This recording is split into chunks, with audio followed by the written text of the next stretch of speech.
Good afternoon. My name is Jim Conlan, and welcome to the latest episode of our entertainment show. As you know, in part 3 of our entertainment show, each week we premiere a new movie or TV series that is debuting here in Ireland and the UK, and especially here in Ireland. And up for discussion this week is a movie that came out on April the 7th here, nationwide across Ireland. It's a sci-fi futuristic sort of a thriller sort of a movie, especially if you're into the space odyssey and space fantasy. This movie is definitely up to your sort of a style and agenda. It's got a bit of a Transformers type look to it. It's called Colonials. It features an all-star cast, including Daniel Roebuck, Sean Kanan, Jamie Bernadette, Greg Creoch, Allie Ayers, Daniel Whitaker, Mike Ferguson, and our special guest this evening, the one and only Jon Provost, who plays the character Spark. And if you think to yourself, that name sounds familiar, Jon Provost, yes, indeed, because Jon Provost was a well-renowned Hollywood childhood star. He played the role of Timmy Martin in the iconic TV series and franchise Lassie way back in 1957. But we're here to talk to Jon today about the futuristic, the sci-fi thriller movie Colonials. And Jon, first of all, delighted to have you joining with us there today, all the way from sunny San Francisco. Jon, you might enlighten our viewers, our listeners, what is Colonials about? Well, Colonials is about the the Earth has been taken over by mutants, and the humans have left and have moved up to Mars.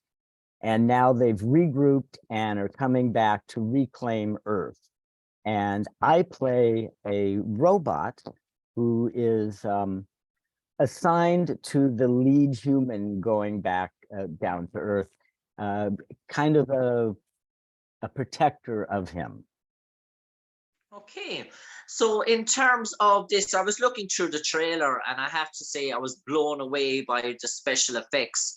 And in terms of that, you talk about futuristic, it was really, really futuristic in terms of what you were able to do. And I just spoke to a good few actors in the past and actresses that have used green screen and the green scene sort of effects, and I know this is very much big into the green screen.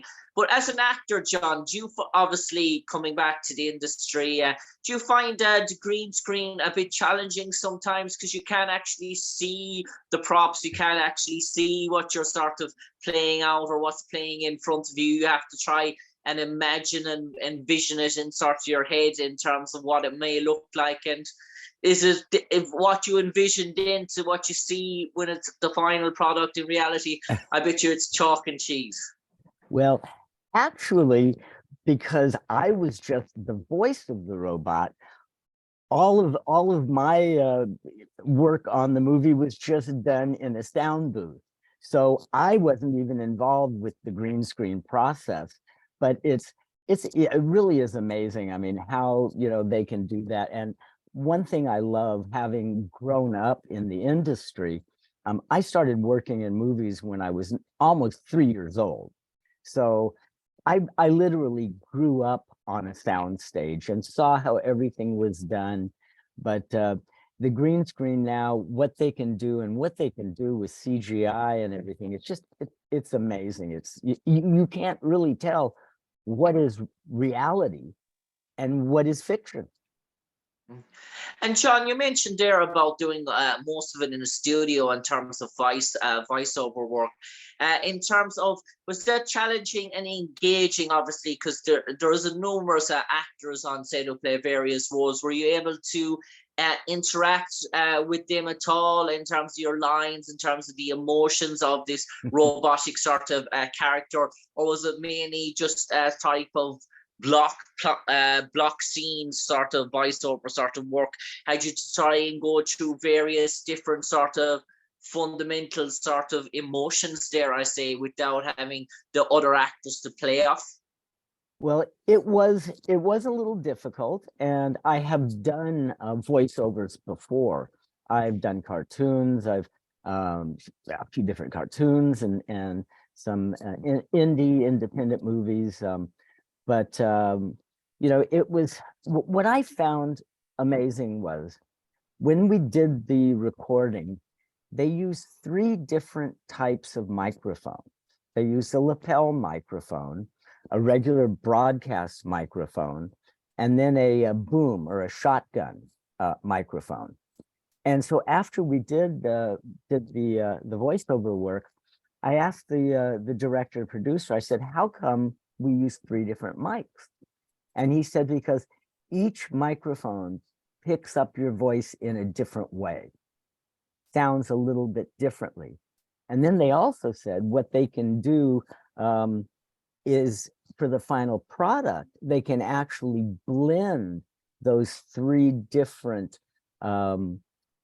recordings into one, so they actually change your voice. I didn't use, a cartoon voice or anything different. I basically talked in my own voice, and so I have not seen the finished product myself, so I'm waiting to see that and see what I sound like. And Jon, in terms of the opportunity to get involved in this sort of project, how did this come about your way? Did the producers, directors of the movie, did they sort of reach out to you in terms of like, yes, with this automated sort of animated sort of robot that we see sparked, that we wanted the voice of Jon Provost, and what made them think to themselves that you would be an entirely good fit for the movie? I'm glad you asked that question. When I got the phone call, and I was talking to the producer, Joe Bland, and he said, we'd like you to be the voice of this robot in the science fiction movie. And I said, wow, I've never done a science fiction. I would love to do that. And I asked him, I said, well, why me? Why did you pick me? And he said, when I was in college, me and my buddies would watch Lassie late at night on TV. And as they were writing, because he wrote this script when he was in college, and he said that the character that I'm protecting is kind of like Timmy, and the robot is kind of like Lassie, as he watches over and kind of protects the human. And he said, so when we saw you with Lassie, we thought, wow, this is exactly what we want. So in other words, I'm basically playing Lassie as the robot, helping and protecting and guiding this human as he goes back and tries to help reclaim the earth.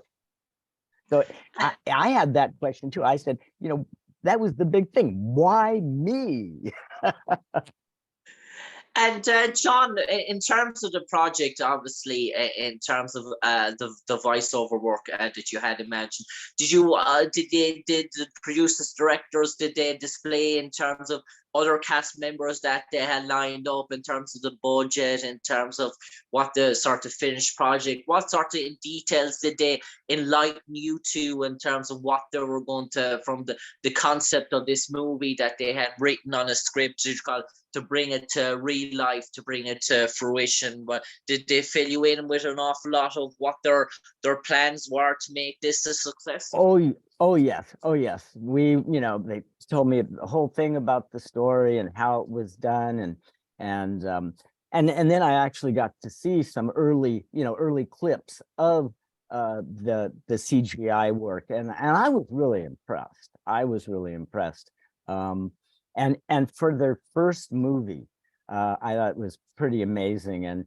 And the producer, Joe Bland, is a young guy. I think he's in his mid-30s, and to be able to pull this off, really a great feat for him. And Jon, obviously this has gone international, this movie as well. It's traveled all over the world. How exciting is it for you to be involved in a project that has gone international, has gone global, that maybe with everything going on, say with Disney and The Mandalorian and the whole Star Wars sort of universe being in hype at the moment, the whole science fiction world, to be involved in something like that might be seen as a sort of a similar project? Is it exciting? Is it gives you that sense of giddiness, that sort of young sort of actor feeling in that you're starting out, breaking through the business, dare I say once again? Oh, it was great. It's like I said, I've never done a sci-fi. I mean, I've done all kinds of movies, and then of course the Lassie television, but never a sci-fi. So I always wanted to, and I always thought about this because now when I'm taking you back to Lassie and June Lockhart, who played my mother on Lassie. Well, after the series was over, after I left, June went and got lost in space. She went and did another series. And so finally now I'm out there in outer space, and I'm going to find out where she got lost. And John, in terms of the Colonials and being involved in that sort of project, did it sort of reignite that sort of love? I know you're very much prominent still in the industry, but did it give you a sense of a buzz to get involved in more in the sci-fi universe, to take on more sort of opportunities that might be in that sort of genre for you going forward?